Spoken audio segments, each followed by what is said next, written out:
Hi and welcome to another video, and in this video we're going to be reviewing Andy Stanley's book Better Decisions, Fewer Regrets. But it's going to be a bit different to maybe some other reviews that you've seen, because I'm going to be trying to convince my mate Mark whether he should buy the book or not, and that meant that some stuff like this happened. Yeah. I honestly had tried to wipe that. I tried to wipe that from my life. Yeah. Sorry. No. Maybe my next regret is telling that story. So in this video, we're going to be looking at Andy Stanley's new book, which is called Better Decisions, Fewer Regrets. And to help me do that is my mate Mark. Hey mate, thanks for being part of this. Hey, how you doing? Good to see you. Do you like my casual? I'm trying to be casual and like leaning against the wall, like it's no big deal. Hey, just review the book. It's good. Why are you leaning against the wall? Well, other than you want to be in an album cover. Yeah, I want to be in a 1979 album. It's just like, yeah. But no. The reason I'm in my loft, and I think I don't know if the lights are very good, so I was trying to get away from the lights, and so now I'm trying to kind of be up against the wall, but trying to act as if like it's no big deal. Do you know what I mean? Casual. You are both casual and professional all in one moment, which is lovely. So I know you don't really know what's going to be happening in this video. And this is the first one of these kind of review videos that we've done. But this is the idea. I've read the book, you haven't. I'm going to just tell you what about the book I thought was helpful or whatever, or unhelpful. But also we'll just have some laughs along the way and just kind of hang out a little bit. But at the end, you've then just got to make a decision. Are you going to buy the book or not? If you want to buy it, I'll buy it for you. Okay, so you'll get a free book, but you've got to be honest. Okay, so don't get me buying a book you ain't going to read. Okay, so if you say buy it, you've got to promise to read it.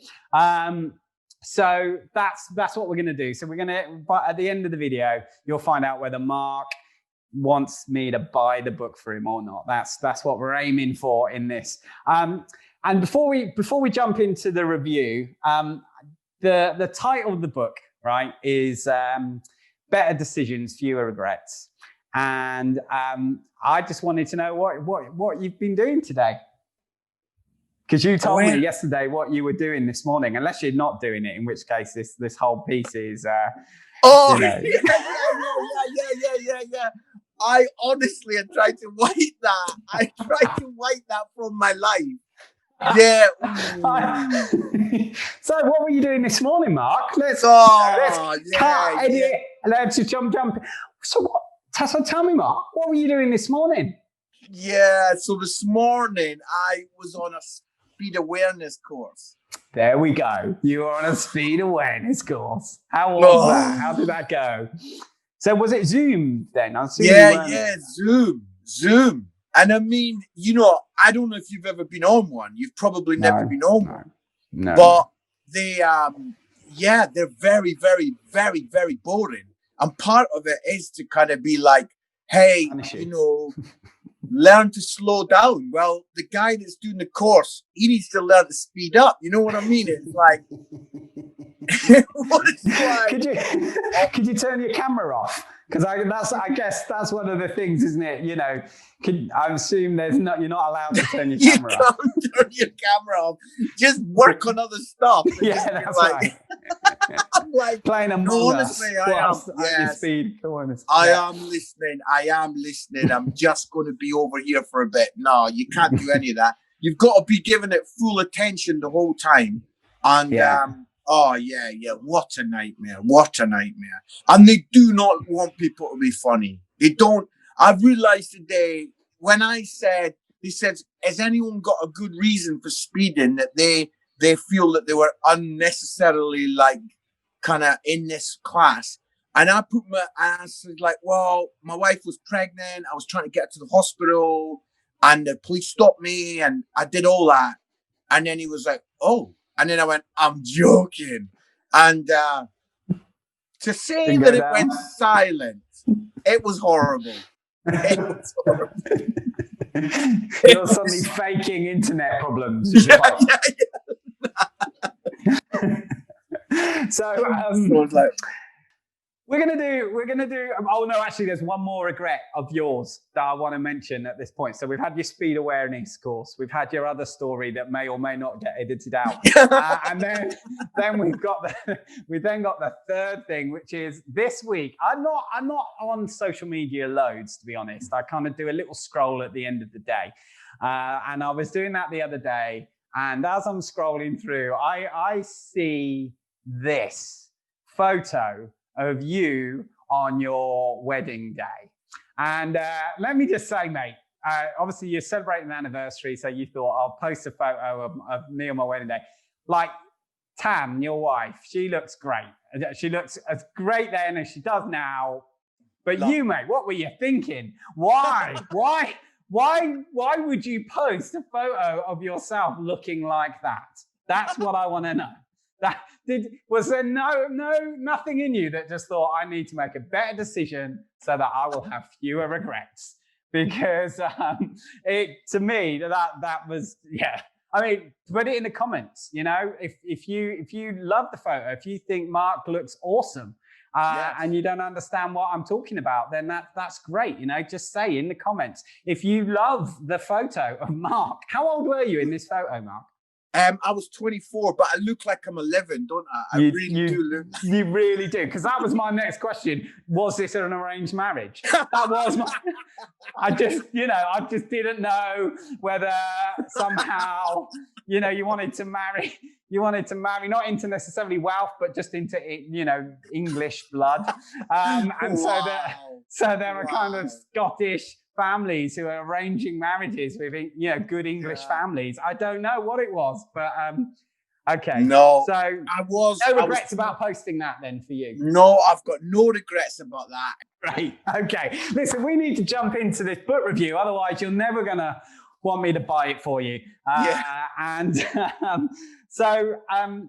first thing, let me just say, right? First thing, as you know, this channel is we're kind of creating content to help people defeat or defend against porn in their lives or the lives of those they love, right? That's what we say this channel is about. And so you might look at this book and go, well, why is this book then being reviewed on a porn channel? Well, it's not a porn channel, that could be misunderstood. But on this channel, why is a book that's got nothing to do with porn being reviewed on this channel? And actually, for me, that's one of the reasons why I think you should buy this book, mate. Because it's not about porn. It doesn't mention porn. It may be actually, I think there's a passing reference to different addictions and different kind of things that we do. This isn't a book about porn, but what this is it's a book that kind of just helps, I think, anyone who struggles with porn, or anyone who wants to help someone who struggles with porn, because it's just rammed full of,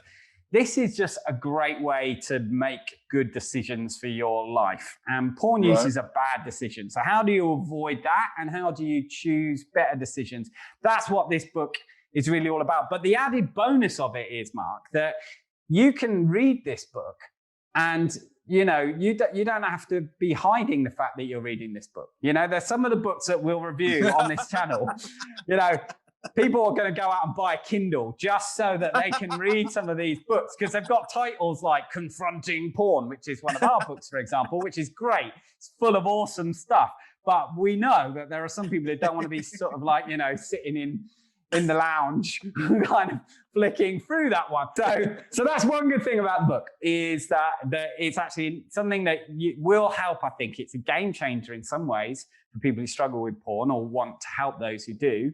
But it's not a porn book, and therefore I would say that's a plus. Another thing, though, I think about this book is it gives people some very kind of practical filters for making better decisions. And so the way that Andy Stanley, who's the author, has kind of laid that out is he's basically created these 5 questions, and we're going to talk about probably 2 of those questions in this review. But his argument is these 5 questions. If people ask themselves these 5 questions when they're facing decisions in life, it's just going to kind of filter out potential regrets and mistakes and regrettable decisions, and you're just much more likely to make some good choices. So these are the 5 questions. I'm going to run through those.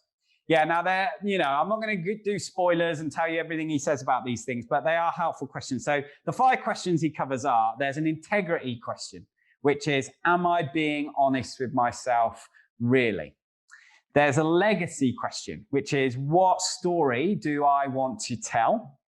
There's a conscience question, which is there a tension that deserves my attention? Then there's a maturity question, which is, what is the wise thing to do? And then the last one is a relationship question, which is, what does love require of me? And the whole book is based around these 5 questions. And one of the pluses I would say is, so Andy Stanley, you'll know him, Mark, but for the people who are watching the video might not. So he's actually a church leader and has written a lot of books and all that kind of stuff. Now, but he's probably really acknowledged as a very good communicator, very good speaker, preacher, that kind of thing. And probably, really works very hard at trying to find, stickable phrases, things that are going to remain in your head, things you'll remember and be able to kind of turn to. And that would probably be something that you see in a lot of his communication, his preaching, teaching, his other books, are these kind of stickable phrases. And this book's full of that, to be honest, so as someone who's a communicator, I think you'll kind of appreciate that. He's wordsmithed a lot of stuff. It's actually a really simple conversational read. So it's written probably like he was preaching it in some respects, it's kind of written like that. So it's not a heavy read. It's a very quick read. But I probably would say at this point, this would be, for some people, will probably struggle with that. Now, he's based in Atlanta. I guess in some ways, that doesn't always translate so great to maybe a UK audience or a UK reader. So where some of that wordsmithing is really good, and he's got this like kind of little phrase that you kind of go, oh yeah, that's really clever. At other times, that just comes across as a bit cheesy. And I actually listened to the Audible book, and I think it kind of works when you hear him say it with his southern drawl, and you're kind of like, okay, yeah. But then I went back and read some of it later on, and I thought, yeah, if you were just reading this might seem a bit cheesy or a bit twee, but I think it's worth overlooking, because I think the wisdom that are in some of those phrases. And he's taken some things that are actually really deep and really kind of quite complicated, but he's kind of, made them simple and easy to remember. I've got a little question. And that Go is, for it. in the kind of heat of the temptation and the heat of the battle on any kind of decision, has he worded it in such a way that you will kind of remember some of that stuff? That you'll kind of be like, oh yeah, because like I can be like, oh, I'm making a bad decision, and then I'll be like, oh, what did Andy Stanley say again? Sure. But it's good bullet-sized stuff. Yeah, I think it is, and I think that's why he would want to do it. I mean, it's certainly easier to internalize, easier to remember. I mean, if you think about things like the 12-step movement, they do a similar thing. They've just got kind of like these phrases that are easy to remember and easy to kind of hold on to when you're feeling that much weaker or tempted or triggered or anything like that. So I think that's definitely true, actually, that almost because he's done that hard work of simplifying quite complicated ideas into a question or into a phrase, it does make it easier to internalize that stuff. But also the reality is, like you say, when in the heat of the moment, sometimes you're not going to be going, now, what was it that I read in that book? But you're probably more likely to remember this than, some kind of paragraph of something else that you might read in another book. So in that sense, I think it probably is more helpful than other things. So as I say, he kind of he is a church leader. Now, not everyone who watches this channel necessarily would call themselves a Christian. So you might be going, all right, okay, so if it's a church leader and but he does write not for Christians. He doesn't make assumptions that the reader is a Christian. And he uses stuff from the Bible. So every question he then kind of unpacks, and then there is a kind of, a narrative or something that he goes to from the Bible, but he uses those more like case studies. I don't know if you've read any of kind of Malcolm Gladwell's books or something like that, where he uses lots of different life stories and case studies to back up his scientific research. It's almost like that, actually. It kind of uses these stories, which he would argue like from history, and is about an individual or whatever, and he'd just say, look, there's a narrative here that we can learn from, like we can learn from lots of stories. So he doesn't assume you know stuff. He explains things from the Bible as if you're someone who's not necessarily read the Bible. But there is Bible stuff in there. So if you are a Christian and you're like, okay, I kind of want some Christian understanding around some of these things, you will find it in this. But I don't think it's going to get in the way either if you're not a person of faith and you're kind of like going, oh man, don't start quoting kind of this old book that I don't believe in at me. It's not like that. It's not like he's not writing out verses from the Bible and saying, therefore you must do this. It's narrative, and it's just kind of backing up some of the kind of scientific thinking and experience and some of that stuff that he's kind of talking about. So that said, I wanted to kind of maybe ask you some things and jump in on perhaps 2 of those 5 questions. Probably the first one about honesty is a big one, the integrity question. You know, am I being honest with myself really is huge. And this is something we talk about all the time in our recovery programs and the stuff that we do. It's like, just be honest with yourself first. At some point, you're going to have to be honest with someone else. But right, you need to start being honest with yourself. And one of the things Andy Stanley talks about is this idea of we are the best out of anyone else in the world. We are the best at selling ourselves an idea. If it's something we want, we know the sales pattern. We know how to kind of convince ourselves, whether that's a kind of purchase or whatever it is. It's, we can convince ourselves pretty well. And so I want to ask you, mate, I mean, are there any things where you're like, yeah, that's me. I am really good at convincing myself to do something that maybe later on I get buyer's remorse. But at the moment, I mean, have you got any bad purchases or any? How good are you at selling yourself a bad idea? That's what I want to know. I am very good at selling myself a bad idea, and I often will get stuff from like the shops and come back, and then my wife, she's just like, what were you thinking? Why have you done that? It's like, oh, Tamsin, I thought that would be good. I thought that would be fun. No. And I think when it comes to decision making and like letting yourself down, I think the lie that often I will maybe have in my mind is, I'm after this time, I'm never going to do it again. This is one time and then that's me done. And then I know as I've grown a little bit older that is the biggest pile of trash ever. That is not a truth, And I think that sense of kind of I'm only going to do it once. And then once I've done it, I'm quitting forever. I think that's why I'm quite liking what Andy Stanley's talking about, kind of like, what are you saying to yourself? What is it? It's almost like you're trying to sell yourself a lie. And it sounds good that he's kind of getting to grips with that a little bit. It is good, mate, and he gets very, very practical about it as well. I mean, he literally starts listing out the script almost that we kind of tell ourselves, whatever it is, and it's not, as I say, it's not all about porn. There are various things where whether it's eating badly or buying something I don't need or whatever, it's the same script actually that we kind of have. You deserve this, or it doesn't really matter, it's only a small thing, or or just, he's very good at kind of really nailing it in terms of the things we say to ourselves. And one thing he says, which I wonder if you've spotted this, he says it's so easy to see it in other people.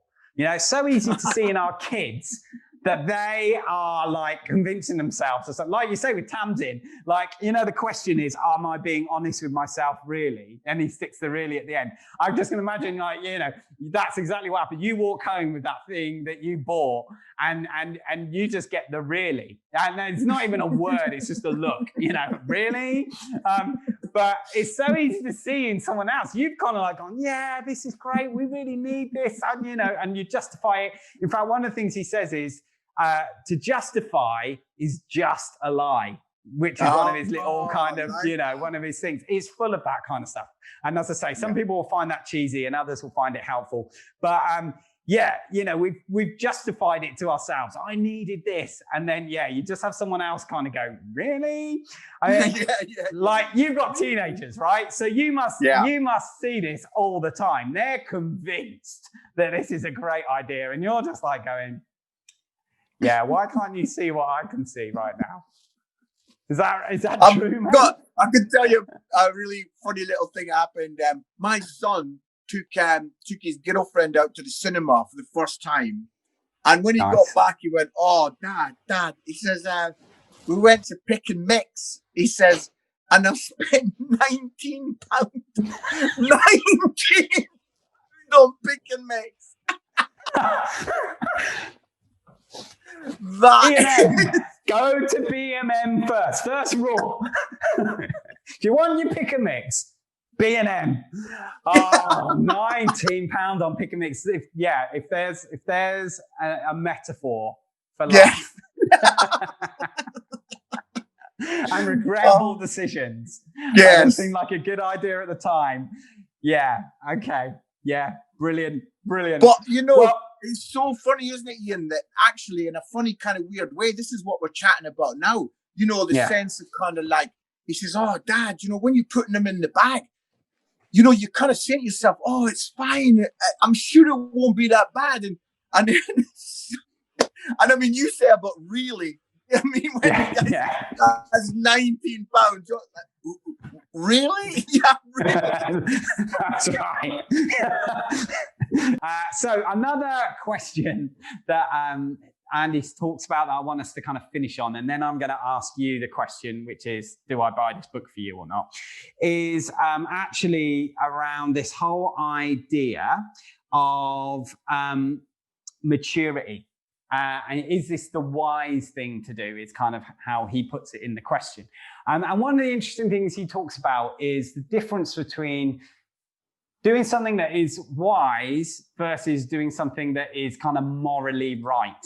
And his point is, it might be morally right. It actually might be, legal. It might be, something that someone else can do and it's not an issue.